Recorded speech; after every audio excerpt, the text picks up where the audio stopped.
안녕하세요. 오늘의 사연은 며칠 전 이혼 재판을 하신 아내분이 보내주셨습니다. 남편 되시는 분이 어머니 장례식 날 상간녀와 모텔에 갔고 이런 남편분께 복수하셨다는 사연이십니다. 대체 무슨 기막힌 사연일지 한번 읽어보겠습니다. 안녕하십니까? 저는 며칠 전 남편과 이혼 재판을 시작한 35살 여성이에요. 처음 결혼할 때만 해도 남편과 평생 함께 살 수 있으리라 생각했어요. 결혼 후 몇 년 지나고 사랑에 식어가면서 어쩌면 이혼을 하게 될지도 모른다고 생각했죠. 하지만 설령 이혼하더라도 깔끔하게 헤어지리라 생각했습니다. 이렇게 진흙탕 싸움이 되리라고는 생각을 못했죠. 그렇지만 진흙탕 싸움이 된 것은 어디까지나 남편 잘못이라고 생각합니다. 지금의 진흙탕 싸움이 전혀 두렵지도 않습니다. 어쨌든 제 속은 시원하니까요. 어쩌다 일이 이렇게 되었는지 이야기하려면 약 2년 전으로 거슬러 올라가야 합니다. 남편 놈의 불륜이 그때부터 시작되었다고 하니까요. 남편이 불륜한 지 2년이 되었다는데 저는 1년 정도 그에 대해 까맣게 모르고 있었습니다. 직장에서는 무능력한 놈이 불륜할 때는 대가리를 잘 굴려나 봐요.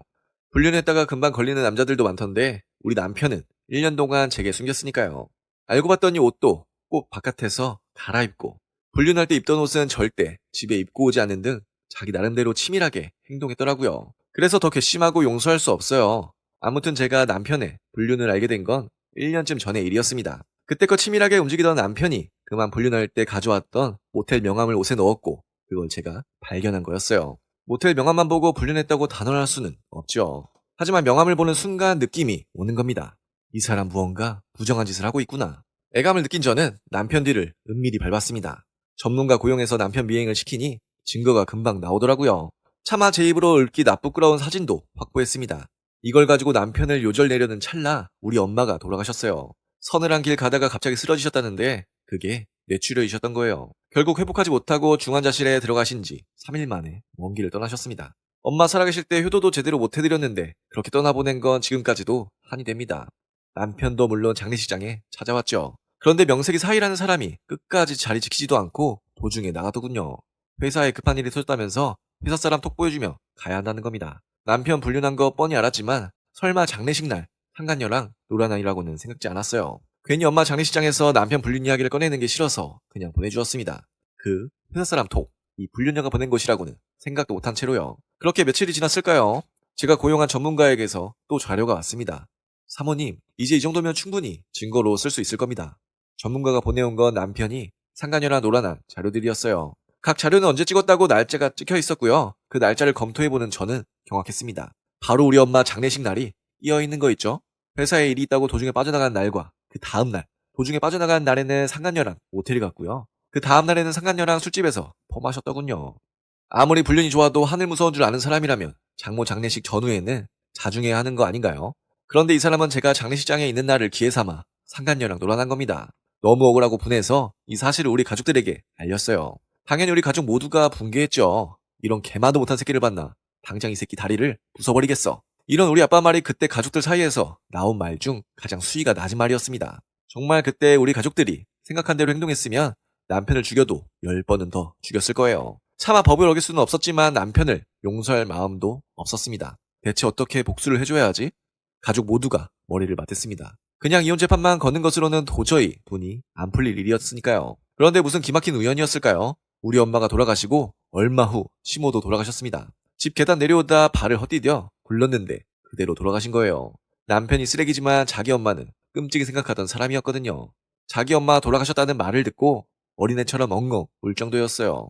그렇게 남편이 자기 엄마 장례식장에 가고 저는 가족들에게 연락했습니다. 바로 지금이 기회라고요. 그날로 우리 가족들은 제가 가지고 있던 남편 불륜 자료들을 여러 장 복사했습니다. 그리고 시모 장례식장을 찾아갔어요. 정말 조문을 하러 간 것처럼 행동하는 것도 잠시 우리 가족들은 본색을 드러냈습니다. 그 자리에서 남편의 불륜에 대한 자료들을 조문객들에게 마구 뿌린 거예요. 당연히 장례식장은 난리가 났죠. 남편이 불륜남이라는 사실도 만천하에 알려졌고요. 그 때문에 우리 가족들과 남편 가족들 사이의 몇 살도 열어 잡았습니다. 장례식장에서 이게 무슨 짓이야? 우리 아내 장례식할 때 다른 여자랑 놀아난 개새끼 잡으러 왔다. 왜? 이렇게 한바탕 다툼이 일어나고 남편은 물론 남편 식구들과 우리는 완전히 척을 졌습니다. 장례식장에 남편 직장 사람들도 여러 참석했던 터라 남편이 불륜남이라는 사실은 남편 직장에까지 다 알려졌답니다. 그로부터 며칠 뒤 남편은 직장 그만두었어요. 일도 잘하지 못해서 회사 내 평판도 별로였는데 불륜남이라는 소문까지 퍼졌으니 못 버티게 된 거죠. 이후 저와 남편은 본격적으로 다투기 시작했습니다. 남편은 저를 절대 용서 못한다고 하더라고요. 어떻게 다른 사람도 아니고 우리 엄마 장례식장에서 그런 짓을 할 수 있어? 이런 남편의 질문에 저는 이렇게 대답했습니다. 그럼 우리 엄마 장례식 날 다른 여자랑 놀아난 넌 뭐하는 새끼인데? 남편에게 할 말이 있겠습니까? 그냥 욕만 하면서 제가 자기 인생을 망쳤다고 막 뭐라고 해요. 남편 인생이 망한 건 사실입니다. 이 시국에 직장 그만두는 건 물론 남편 가족들도 우리 가족들이 깽판 친 건 둘째치고 남편도 사람 취급을 안 하고 있어요. 상식이 있으면 장모 장례식 날 불륜한 인간을 제대로 된 인간으로 보내지는 않을 테니까요. 말 들어보니 시아버지도 우리는 물론 남편 얼굴도 다시 보고 싶지 않다고 했답니다. 그 불륜녀도 남편 소문이 워낙 나쁘게 나다 보니 결국 관계를 끊었다고 해요.